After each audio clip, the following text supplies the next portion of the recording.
In this video, we're going to be talking about solving problems.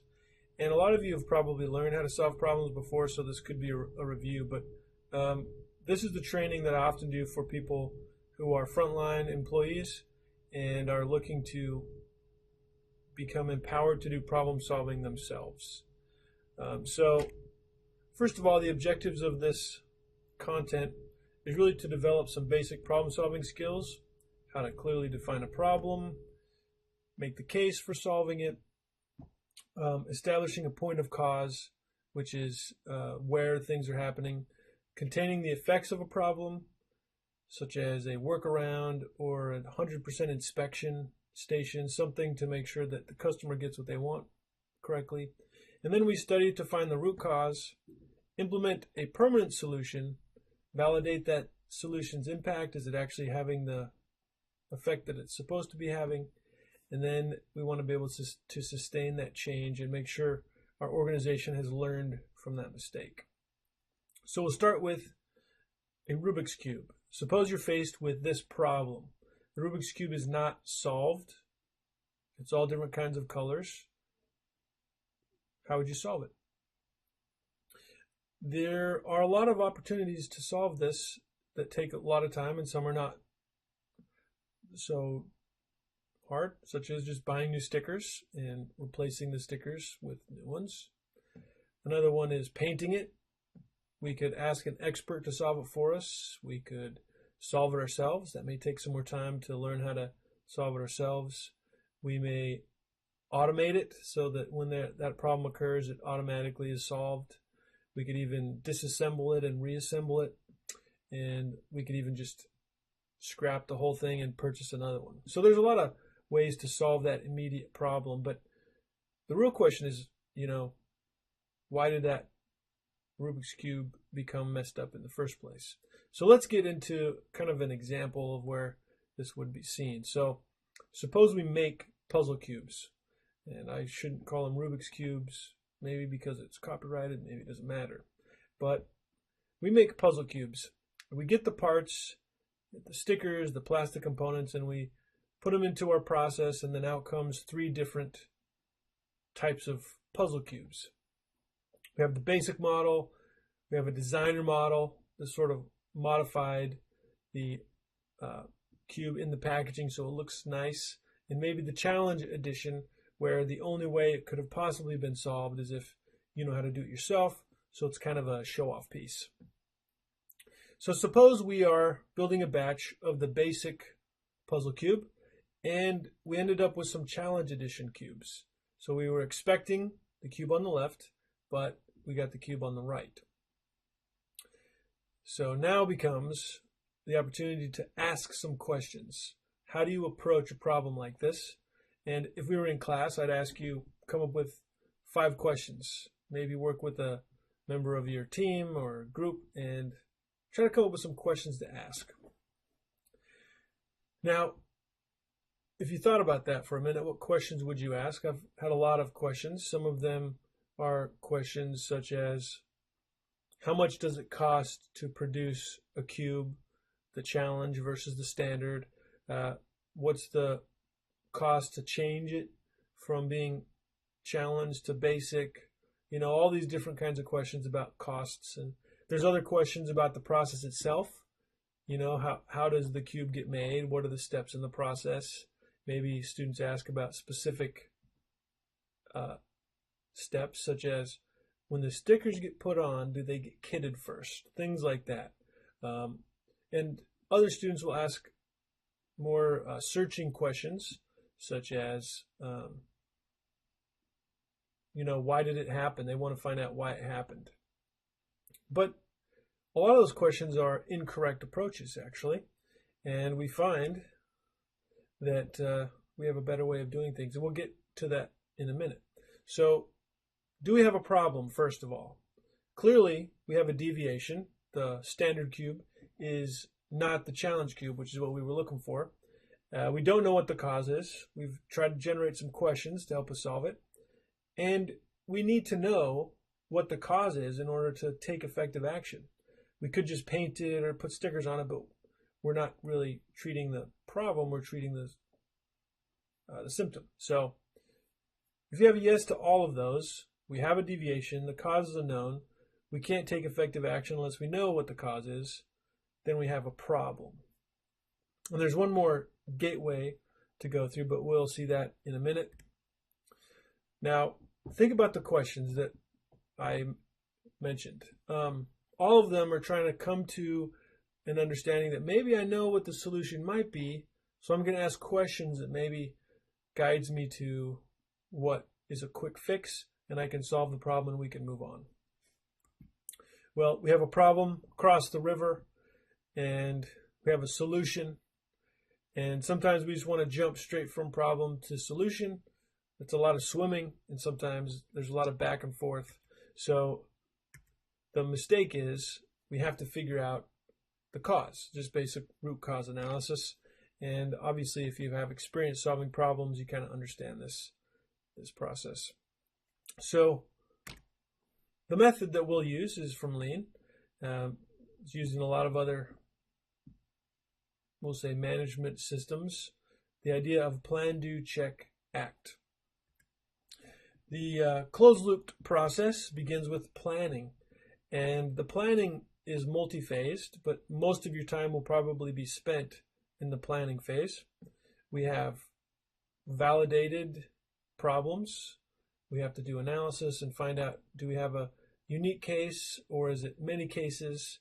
And we start to ask different questions such as how often is this problem occurring? What's the impact on our systems? How much do they cost when we have this problem? Are we losing money? Is the frequency increasing? Is the problem getting worse? When did this start? Those kinds of questions about the problem itself are more valuable. So we want to know, what are all the problems happening? How are they happening? And if you've done Pareto analysis, you know that we'll rank all of the categories of problems, and then maybe the largest category. It could be largest because of how much it costs or because of how frequently it occurs. We study that, and it becomes the source for our next Pareto chart. So that idea of drilling down and finding what the actual root cause or root biggest problem is. And then we come up with a plan based on our analysis to actually try something out to see if it fixes the problem. And that's what do phase is simply implementing our countermeasure plan. Could be temporary, could be permanent, but we're going to test it out, and we're not going to say it's the permanent solution until we actually do the next step, which is check. So we've implemented it. We have 3 potential outcomes, A, B, C. We either got better, stayed the same, or got worse. And act is based on those outcomes of the check process. So we standardize if we've improved, so that becomes our permanent solution. If we give more time, we want to reanalyze it if nothing's changed. Sometimes we've solved something that wasn't really a problem at all, so we would have to reanalyze. And sometimes we have made things worse, so that's really bad. And often a company or an organization that goes through the solution process and ends up with a worse condition, they don't look back and see if they've made an improvement. And so, they've got all these problems that are new, and it's because they tried to solve something incorrectly. I know a quote I've heard a lot is today's problems are yesterday's solutions. We don't want that to happen. But as we go through monitoring our systems and our steps in our processes in both service and production environments, we constantly go through the PDCA process, sometimes subconsciously. But from our perspective in Lean, we have a standard process to implement PDCA, and it becomes a part of everyone's role. That's why I said at the beginning, this training is often used for introductory or frontline employees to gain the skill set or understanding to do problem solving on their own as we empower them. So how do we do this? There's a couple of tools.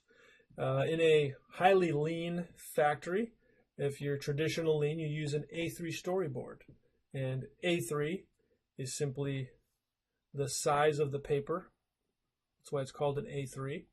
And we even call it A3 thinking in lean, because we want everyone to think about, when I solve a problem, I go through these processes. I analyze it really in a detailed way. I come up with a really good plan, and then I take some action, and so forth. And that A3 storyboard is usually at the Gemba or at the site where the problem is occurring. So that's an A3 storyboard. And Mercedes-Benz, theirs is formulated very similar to that. And this is one that was used in Alabama when I was doing work with them a long time ago, probably 8 or so years ago. 8 to 10 years ago, actually, but I'm not old. Next thing is a problem-solving guide. And this is very similar to the one that I've seen at Harley-Davidson. It's been modified slightly. It's also followed by Ford. Ford has a problem-solving process called 8Ds, or the 8 disciplines. And that's kind of what this one's founded on. I really like it. And if I'm going to go out and do problem-solving in the real world, this is the one I pick because it's quick. It's very self-contained. And sometimes the A3, not a lot of people have A3 paper, but they have 8.5 by 11. So it's useful. So anyway, we're going to go through this and apply PDCA to these different elements of the form, which I should have posted on Moodle by the time you watch this video. So the first phase of this problem-solving process is in the pink, and then we have do in the blue, and we have check in yellow and act in green. So those are the different phases of this process. So I just want to walk through this carefully, and feel free to skip this if you want, but I think it is valuable.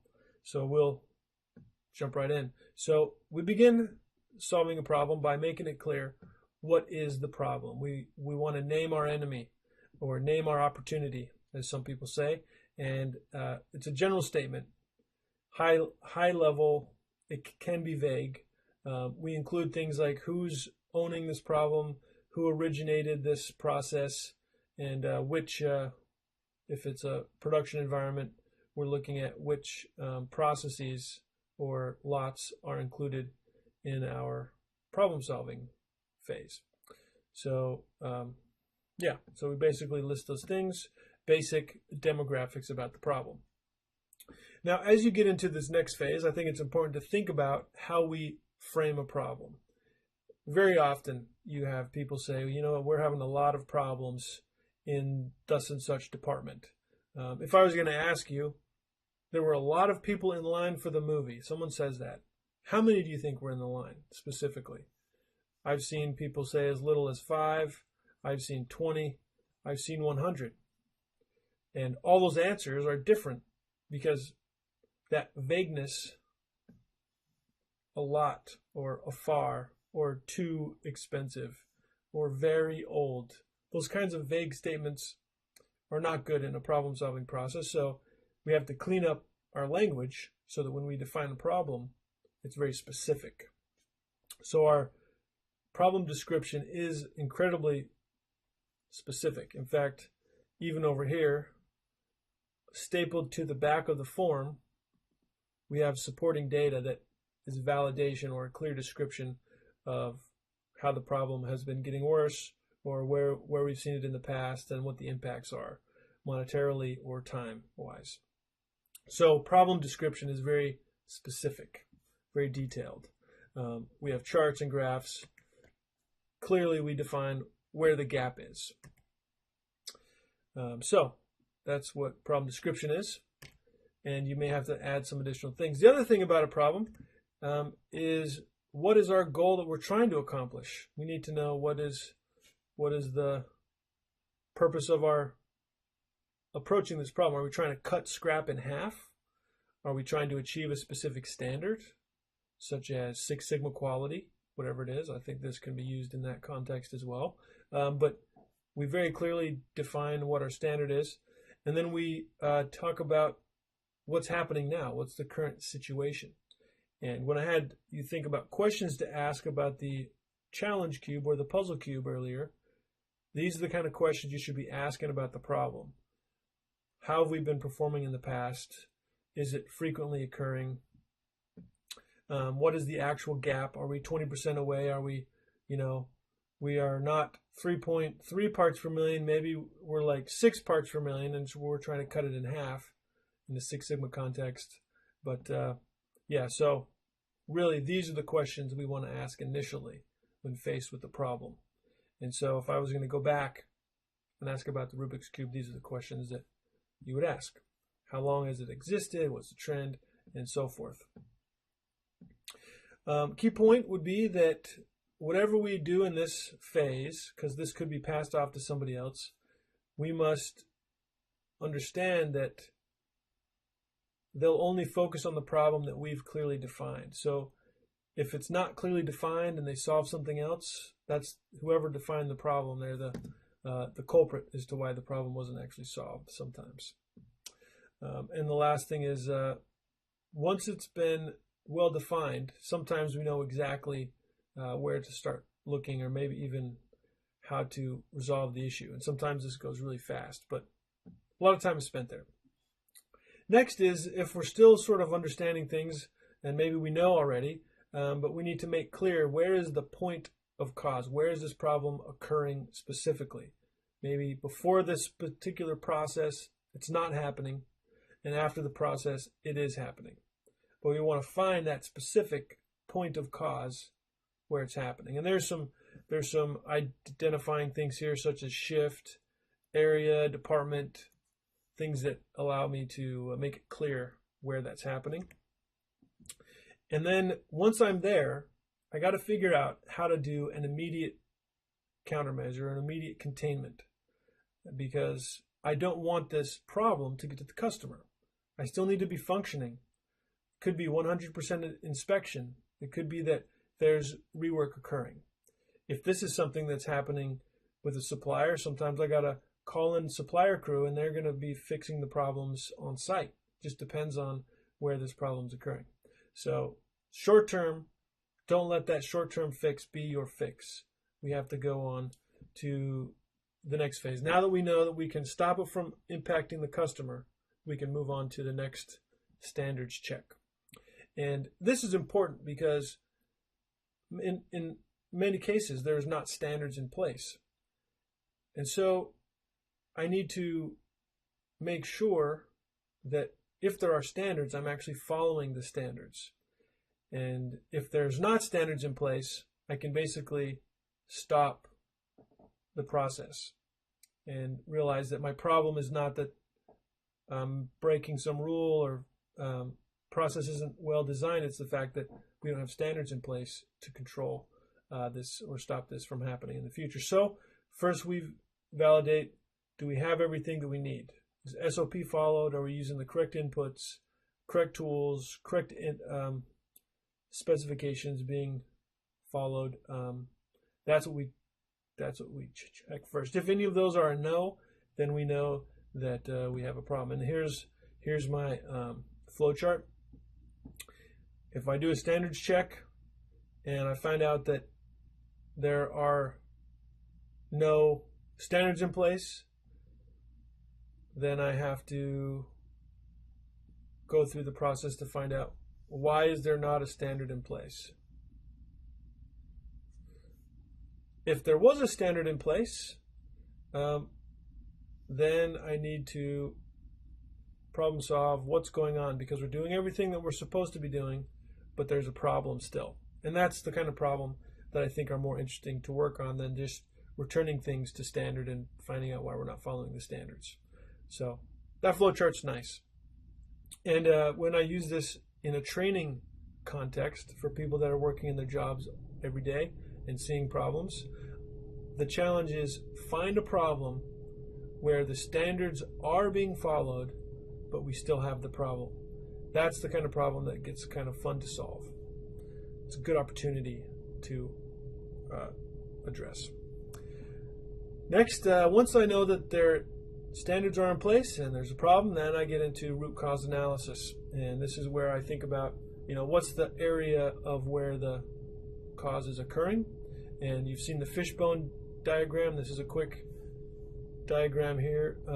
One of the things that sometimes are added to the fishbone are things like measurement.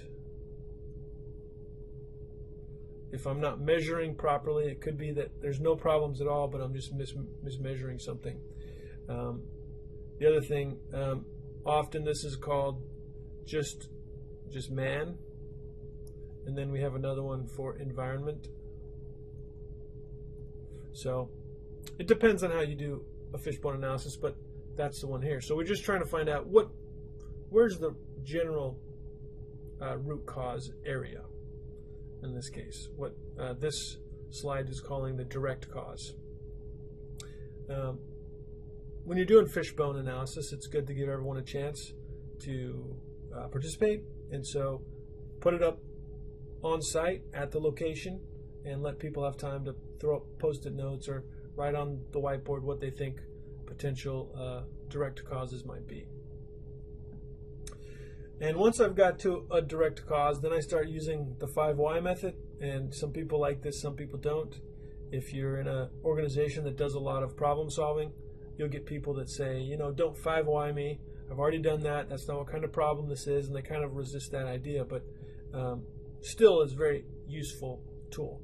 So start with what the direct cause is, such as, you know, the method is not being used properly. So why is the method not being used properly, and so forth. I ask 5 whys, or as many whys as I need until I get to the root cause. And often you don't actually do 5 whys all the way through, and sometimes there's 10 whys. It just depends on how complex of an issue and how apparent the root cause is. So 5 whys, basically you just ask why a whole bunch until you know what the root cause is. Common 5 why mistake is when I've gone through the why process and I end up with an answer or a root cause that's out of my control. It points responsibility to somebody else.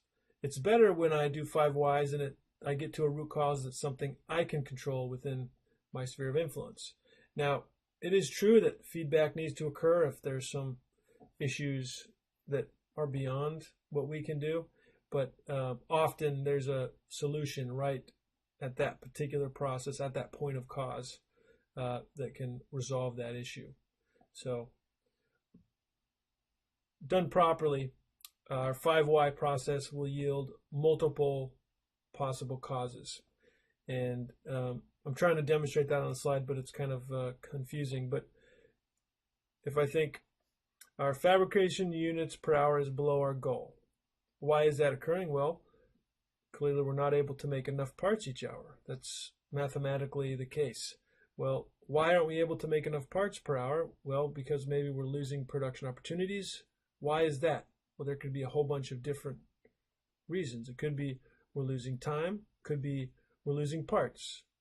Could be that from losing time, it could be that I'm having cycle time losses, or also the process is not running. Those are 2 potential root causes, and each of those leads to different root causes. That was a terrible circling.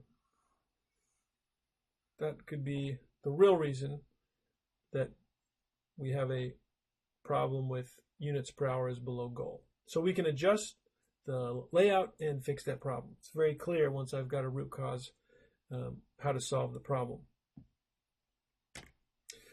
Once I've got the root cause, as I said, it could be very clear. So we start to set up some countermeasures, long-term countermeasures. Sometimes we have to get maintenance involved, some construction involved to solve or to adjust the process to lead to long-term elimination. And if we've done our countermeasures correctly, we'll know whether that's specifically solving the issue. So if we temporarily move parts closer and then we see that time issue resolved, then we know we need to permanently move that somehow. And that's where we get into long-term fixes or long-term countermeasures. And we create an action plan. We assign who's responsible. We want to be able to implement these improvements quickly. So sometimes we'll have a standard capacity from maintenance that says, you know what, if we have an issue in our A3 team, you have to put that as first priority behind any safety priority thing. So if anything that's safety concern, take care of those. But then once that's done, whatever's on your schedule, PDCA comes next. So that's the action plan. People have responsibilities. We can see this nice little Gantt chart, responsibilities, due dates, just have to be organized. And I think that goes without saying. And once we've gone through the process and made some changes, did it actually resolve the issue? So we want to know, did we resolve the issue? Yes, then we move on and do standards, new standards for the process. And if it's not, then we have to go through and repeat the problem-solving process. So don't move ahead without actually validating whether improvement has done what it's supposed to do, and adjust or readdress the problem. So the checking process needs to become part of the standard work. If somebody's submitting an A3 form or a problem-solving worksheet, we better make sure that we're validating that the improvements are actually having the impact that they want, and that has to be a part of the manager's role. If we're going to implement problem-solving, we implement managing of problem-solving. Simple as that. So I think I mentioned this already. Basically, we standardize the countermeasures. We create responsibilities for who's going to check, who's going to monitor, what kind of maybe SPC tools will be in place, such as control charts or check sheets. And yeah, we just make sure that it's standardized. This part becomes the easy part because we just create the lesson learned for our organization. So future steps, once we've got the problem solved, we think, well, now we maybe have exposed some other issues, so we can prioritize those other problems we found and start to solve those issues. Comments are really useful if you're a lean manager, meaning not a traditional manager. Gives you an opportunity to give props or kudos to people on the team who did especially helpful things, and maybe they had helpful ideas. And the A3 problem solving follows a really nice path. Simple, it's brief, it's easy for people to understand, and if we give them tools to solve problems, they often will. So key points in the problem solving process: don't jump right to a solution, ask the right questions. Observe very carefully while you're there at the point of cause to make sure you're seeing what the potential root cause could be. You have to confirm those. Use all the tools you know. I know that there's 7 tools of quality management that we've talked about in other classes. Maybe you have, maybe you haven't. But there's a lot of tools to help you analyze and validate your problems and your solutions. So the main key point is make sure you're able to impact the key long-term organizational memory. Quick story at the very end of the presentation. A company that I did consulting for, I won't say the name, but they were starting to have their product fail while it was waiting to be shipped. Without going into the detail, the product required them to analyze to find out what was going on wrong. It involved a plastic wrap around the product.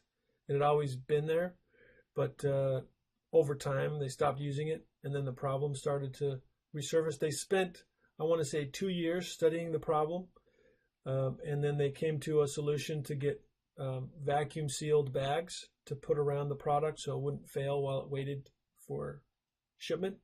And it turns out that they had solved that same problem 20 years earlier, and they used to use a vacuum pack for those things, but they stopped using it because the organization forgot how to keep the products correctly. And the person who came back from corporate headquarters realized that they solved the problem that he had worked on 20 years earlier, and that they didn't know how it was possible for them to forget their organizational memory, because it put them behind and created a lot more work and cost a lot more money than it would have had they just remembered what their process was. So anyway, that is our class, problem-solving class. You should have that form. Hopefully you have an idea of how PDCA works, and maybe even have some ideas for your own training modules if that's what you choose to do. And we'll see you in class.